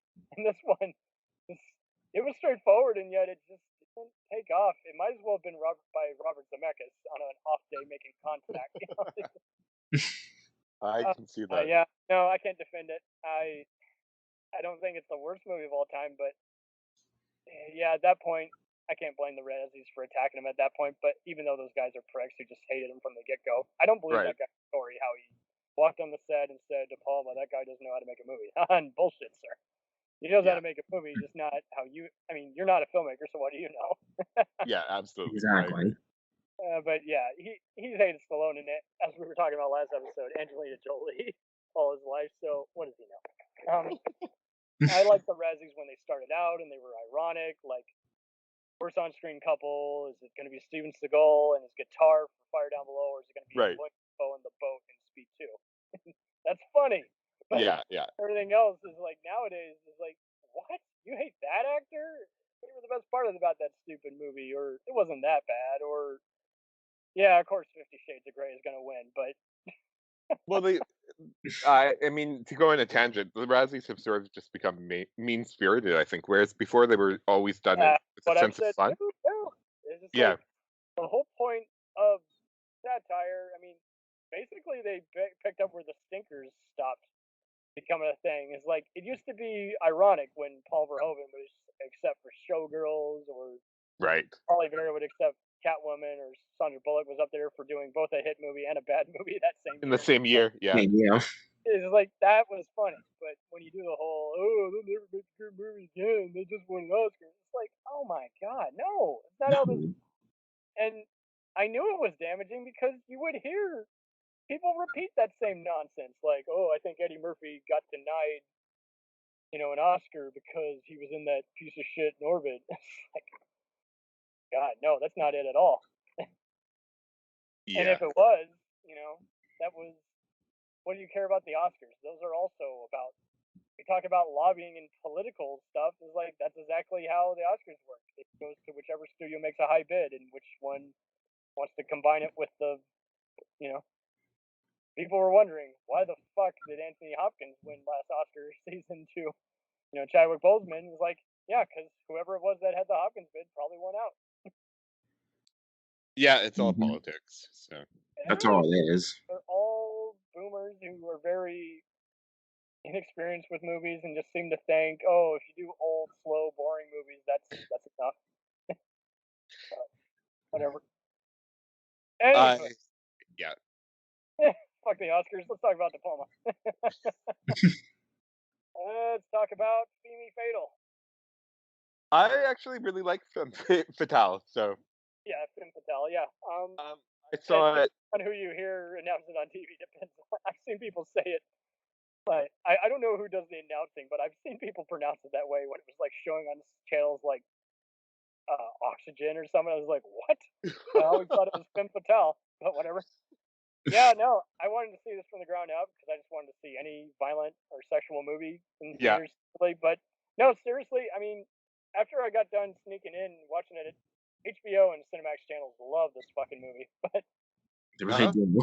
yeah, with this one, I mean, I legit wanted to just, I don't know, just kind of give it a revisit. And I think I've told people this story before. I was house sitting and I just checked it out. I was like, not gonna lie, might be tied with Irreversible as one of the more underrated, mindfuck kind of movies of the Yeah. 2000s. Mm-hmm. But it just did it do any money? Because I didn't hear No. anyone talk about it. Roger, I think it hardly even got a release. I did see it in the theaters in Montreal, and I remember I was the only one. I was the only one there. Still on the home video markets because you would have thought they would have done bullshit like unrated version. It's like no, they didn't even do that. They just had it in like 2 packs of Antonio Banderas movies. Yeah, they just flushed it out. I think it did do well in Europe, and that's one reason he started producing more movies in Europe because of that. There you go. And Roger Ebert loved the hell of it. I think he gave it a full 4 out of 4. That sounds right. Yeah. Some movies are just meant to be taken apart regardless of where they add up, and he just applauded the ending. I'm like, yeah, I mean, the ending really does make it better. You got the sorry for he uses sex as a weapon, not just, and there's a little bit of sorrow for her as opposed to pity. And to see him work with Banderas, I've talked about him enough on his episode. He was well cast here. Greg Henry, I think, pops up again, if I'm not mistaken. No, different movie. Okay, with Banderas. Yeah, no, I mean, it was a hell of a cast. Even Pierre Coyote showed up. Peter Coyote, yeah. Sushi of Vengeance. So he's like, it definitely, I think, was a better made version of what he would have originally done in the 70s and 80s and would have either not dated as well or, I don't know, it just would have been too much to follow. But yeah, it's as close as you're going to get to his earlier, Yeah, it's it's a throwback to those, and like those ones, he wrote the screenplay by himself, and he sort of did it slightly under the studio radar. I'm not sure how involved they were at all, actually. So. Yeah, it was a Warner Brothers movie, so I mean, back when they were just producing stuff with Morgan Creek and Franchise Pictures and getting, according to some of the filmmakers I've interviewed who worked with them, getting fed up with those studios that they were splitting the bill on. That makes sense. Silver not delivering on his promises, so it's like, yeah, any extra money they could make, they were gonna work it over. Right. And if they didn't make it back, they were gonna make it back on again. Cable channel stuff and getting spoiled on the whole, Sopranos model. Yeah. TV programming too. How are we gonna do that? Yeah, it's Cinemax showing more infamous movies and again Skinflix. So yeah, any of these movies that feel like one of those, we'll show it on those channels nonstop. Yeah, that's sort of where it gets relegated. Yeah, I definitely played on Skinemax a lot. And it's way more highbrow than it is made out to be. I definitely think it's Rebecca Remijan's best performance. Oh, absolutely. Yeah. Oh, definitely. And that's someone we just don't hear about because we just hear that she's kind of a little difficult to work with. She's now in one of the Star Trek shows. I didn't know that. With her Jerry O'Connell husband. That's right. Funny. And I mean, she was awesome in this other stuff like one of the Austin Powers sequels and X-Men movies. But yeah, I just didn't get talked about as much. Yeah, no, I love the hell out of this movie. It's just always fast paced, and I still want to kind of take it apart. It's like which part, it's as close as even De Palma gets to David Lynch. Oh yeah, I can definitely see that. That's good now. Or an episode of Twin Peaks, or even Lost Highway. I mean, because that's the thing. Lynch and even John Stiles gave up the studio model years ago and just still got shit done because they were indie darlings. But it's like, yeah, De Palma just kind of went after the radar. His last big hit, I guess it made decent rental numbers, but I guess he just abandoned Hollywood at that point without actually saying it. Well, he did one more right afterwards, which was a big budget film, which was The Black Dahlia. Oh, yeah, and is a huge. I have it on DVD. I should really rewatch it, but I just remember it being a huge mess. And it was based on another James Ellroy novel. He wrote L.A. Confidential, and sort of going for that thing. long story short, he does Yeah. not like this carnation in his difficult nature. Yeah, but I don't care what Elroy thinks. I care what De Palma thinks. Yeah, it's got one hell of a cast. Oh yeah. Yeah, it does. And Josh Hartnett, this was kind of where like many actors, kind of like Sandy Newton, Jason Patrick, no one knew how to use them. Yeah. So he just appeared in whatever, and he'd already done infamous movies that made money, like dating comedies and Pearl Harbor, and then he does Pearl other Harbor. movies that like Black Hawk Down that make money, but depending on whether you like Ridley Scott or not, depends on whether you like that one. And yeah, he did this same year as Lucky Never Slevin, and I think that was the better noirish kind of movie, even though it was more of a Tarantino kind of inspired film. No, I like Slevin a lot. Yeah. Yeah, he's well cast here, and I loved Hilary Swank and Aaron Eckhart, and yet I've seen it twice, and I cannot get into it. I have the same feeling. Just a real Same drag. feeling as well. I remember when the trailers came out, I was really excited because it was finally a big budget De Palma They movie did coming back. everything right. They said from the director of The Untouchables and Right. Yep. the author of LA Confidential. Yeah.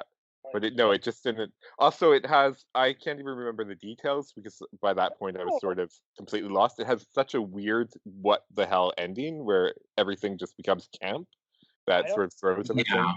But yeah, I know some people on rare occasions will defend it. I'm like, I want to defend De Palma because again, he's an example of a guy who's got a lot of blunders and yet is so good when he's good. And it's like, and after what he's been through, the last I want to do is be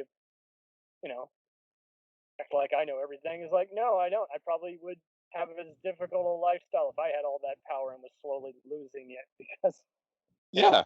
can't do anything I want now. Gotta play by the rules. It's very well shot. Oh yeah, it's Oh beautiful.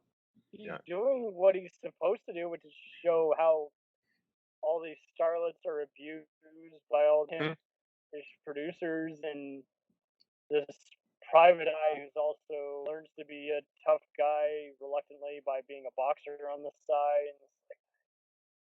And this is kind of where Hilary Swank kind of stopped becoming a big, magnet until recent years. It's like she took time off to help out ailing family members, and it's like, damn, it's just she was awesome too, and yet Yeah. I forget that all I remember is that she's the damsel who got killed, and you wonder what happened to her. And it's like, yeah, I would have liked to have seen more scenes with her. And the way I think Mia Kirshner from 24 and Yep. I think she's on Lost Girls. She was like the only praise the movie got because she did a very realistic LGBTQ character. So Right. that's where not to be insensitive, I have many gay family friends and again members of my family, but it's just like I feel like it doesn't really. I never felt like that was well formatted. Just that angle, it just kind of came out of nowhere. No, it's not. It's not. It's not Right. formatted. No, it's not done well at all. You're right. So, and I know De Palma isn't a pig. I don't feel like he ever meant to exploit anyone, but he was just going by the novel, which Elroy is all about shocks in his books, and he makes up for it with his characters and grit. So, he's not known for being it should be pointed out that De Palma didn't write the script either. It was written by Josh Friedman, who he's apparently co-writing Avatar 2, and he wrote Terminator Dark Fate, and a bunch of but all his other stuff seems to be sci-fi, so it's strange that he ended up writing the Black Dahlia. He was also the developer of Terminator: The Sarah Connor Chronicles for TV. That's right. That's where I know him from. So yeah, he did the show, and then he did I think. Well, it kind of does make sense. I mean, there's a lot of sci-fi. If you peel it away, it's just the setting. Oh yeah. A lot of them often do the Blade Runner, Strange Days, even Babylon 5 technique of having someone narrate while something mysterious is happening. So I'm sure watching all the RKO detective pictures, endless episodes of Dragnet. That's a really good point. That's really I can see that too. Shark Web. Yeah, no, Oh, I he really wrote want to he like it. wrote War of the Worlds as well for Spielberg. So There's another to like it or hate it. Yeah, but right. so Yeah. sci-fi, and I would never put this as the worst movie. I just kind of forget it. Yeah. But Same here. yeah, I mean, I think this is where De Palma just started just losing interest and just making deep budget stuff with his foreign investors who loved his movies. And so yeah, then that brings us to Redacted. And I remember Entertainment Weekly giving it a D plus. I saw people defending it on occasion in some movies. Some people love it. It's true. Yeah. Like how? Single Marine. I don't even know who got raped or killed, and Well, I just yeah, that's the thing.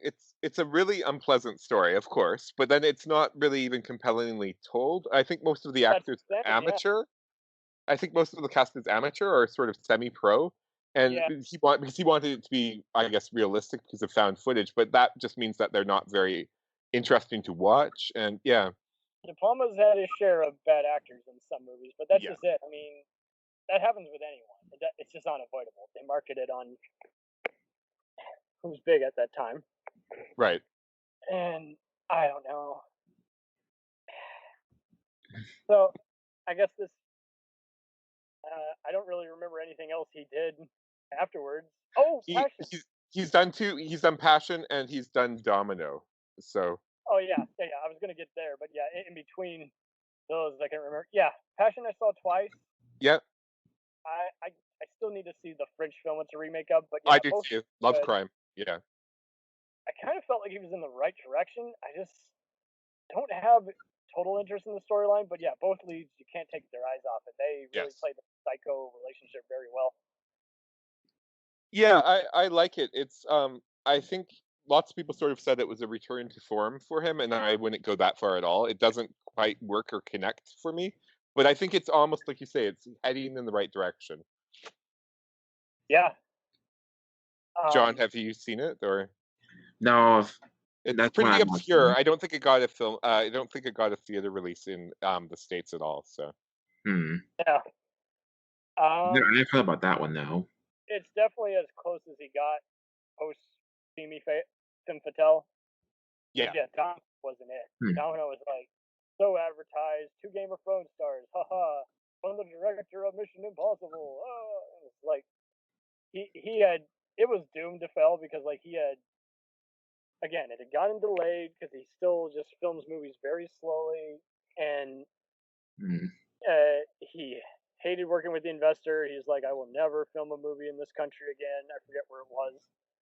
it was all over Europe. I think Denmark, Spain, and Italy. It says online. There you go. And he's like, I refuse to work with these guys ever again. And you see it, and it's not an.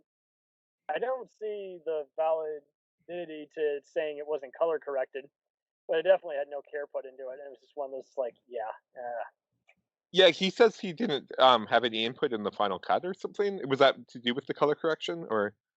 I don't know. Yeah.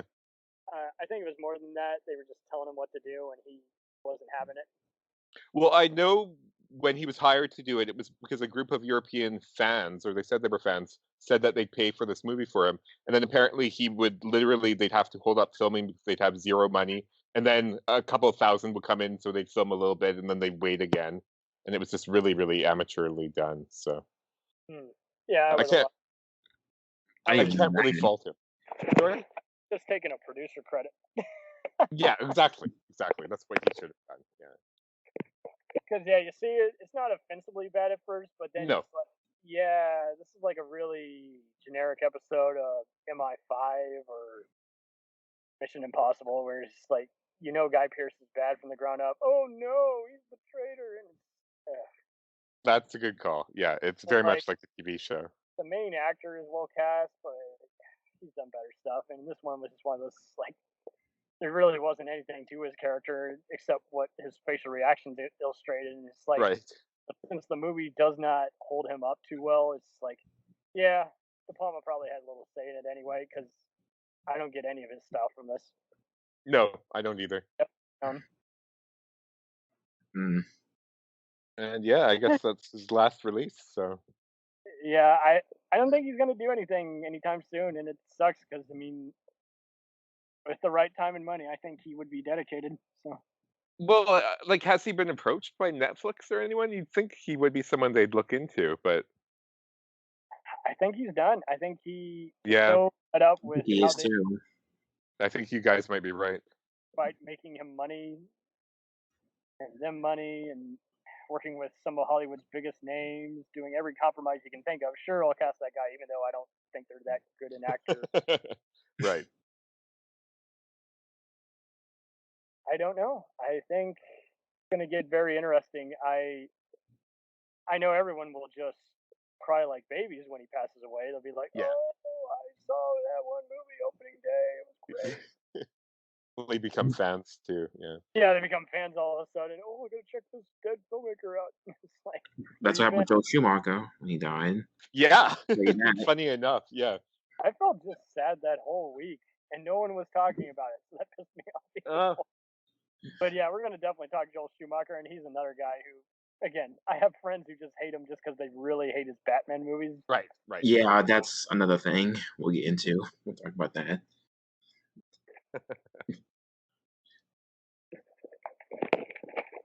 Yeah. Well, so I'm gonna let you go ahead and plug what shows you've been on, and you want to promote. Nothing for me really. So, Oh, okay. John, go ahead. Well, like I said before, my reviews on actually lead to very random, so we'll see. Never know what I might write. That's all I'll say. Perfect.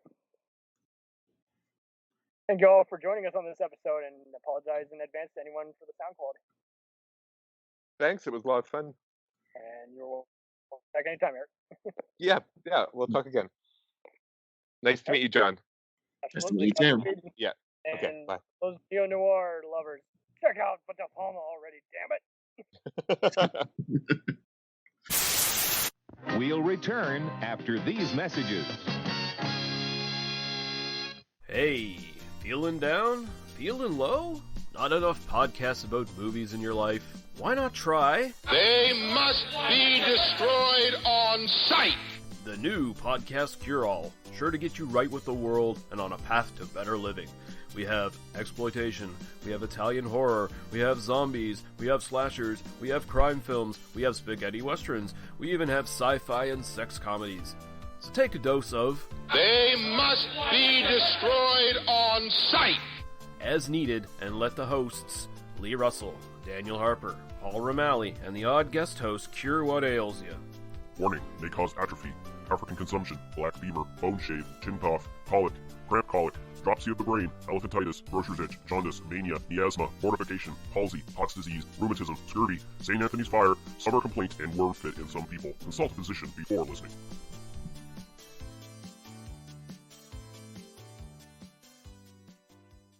Hey, I heard you like movies. I heard you like to hustle. I heard you like podcasts. Well, guess what? There's a podcast for you out there called The Home Video Hustle. Damn right. Every Friday, we talk about whatever movie PJ picks out the bag. What does that mean? Every Wednesday on our YouTube page, I put a bunch of movies in a bag, and PJ picks one out at random. And then we just watch it. We talk about it for maybe like an hour, hour and a half, 2 hours, whatever we feel like doing, wherever the conversation leads us. But do we actually talk about the movie? Most of the time. Ah. Tangents galore. Yes. So believe me, we may be a movie podcast, but it's not always about movies. We may talk about video games, Music. Yeah, that's the big one, music. Sometimes we might get a little bit of politicalness in there. Yes. Sometimes we may just, we know what we like to do. We like to tell stories, PJ. Ah, yes. I am the master storyteller Yes. of the podcast realm.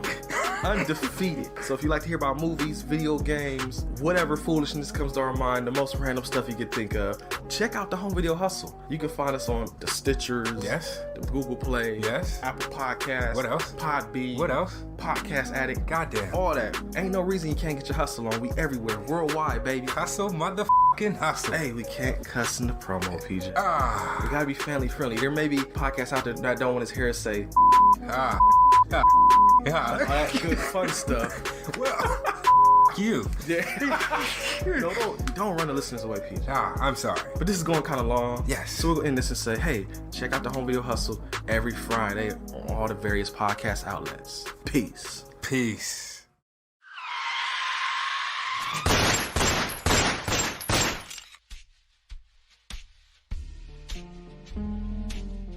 As far back as I can remember, I always wanted to be a gangster. And while Witch didn't make it to the top of the world, he did make the Gangs of Hollywood podcast. So join the gang and enjoy a movie review podcast about movie gangs, gangsters, mobsters, and the mayhem they cause. You can find GOH Podcast on Facebook, Twitter, and Instagram at GOH Pod at www.gohpod.com, as well as your favorite podcast listening app. And remember, say hello to your little friend for me.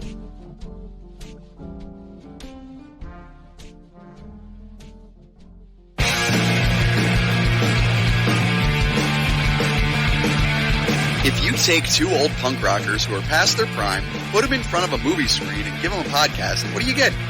Cinema Punks. Cinepunks. It's the mixtape of movies.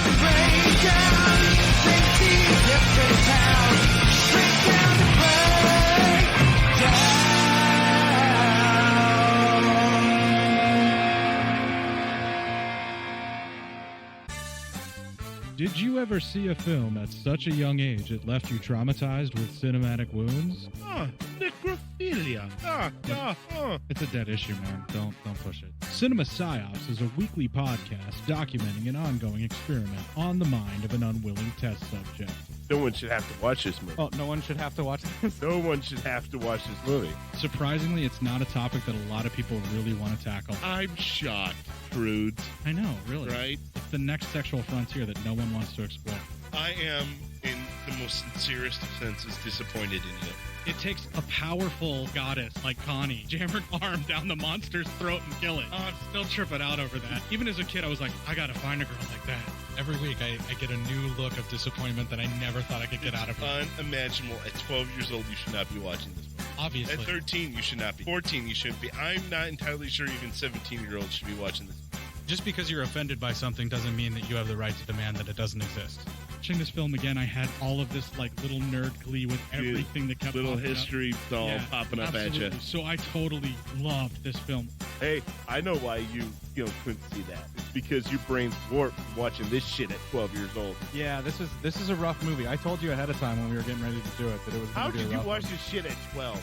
Because physical wounds heal, cinematic ones don't. Listen to Cinema Psyops.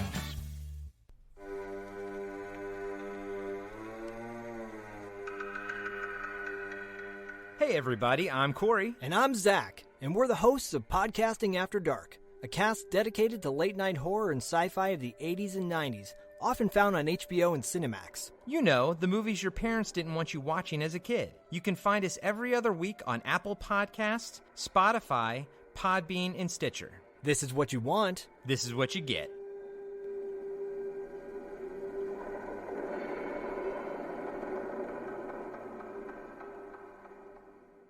It's time, let's check our queue, baby.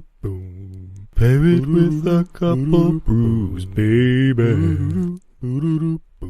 We love good movies. We love the bad ones too. So we watch them all and pass their lessons on to you. Oh yeah.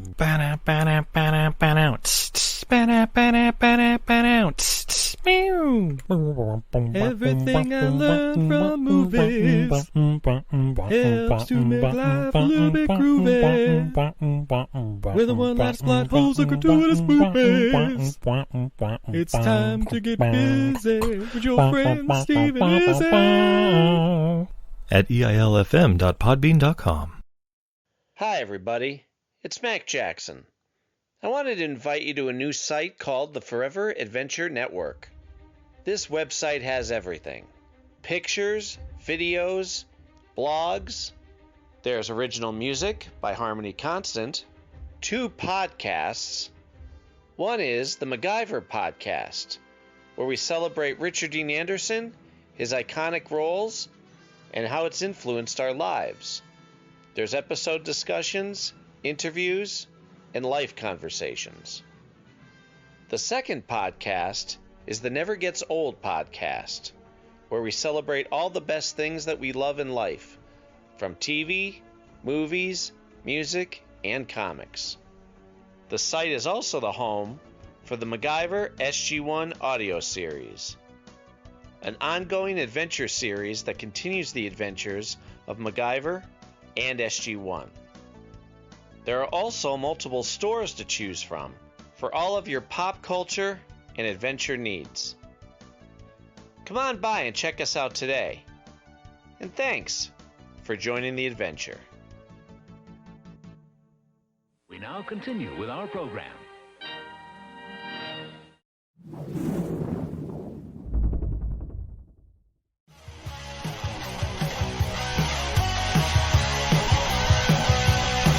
Follow us on the web on Facebook, Twitter, and Instagram. The podcast is available on Podbean, Spotify, iHeartRadio, Anchor, Apple, and anywhere else podcasts are available. Feel free to review our show and leave comments on any of those sites. Thanks a million for listening. It's a jacked up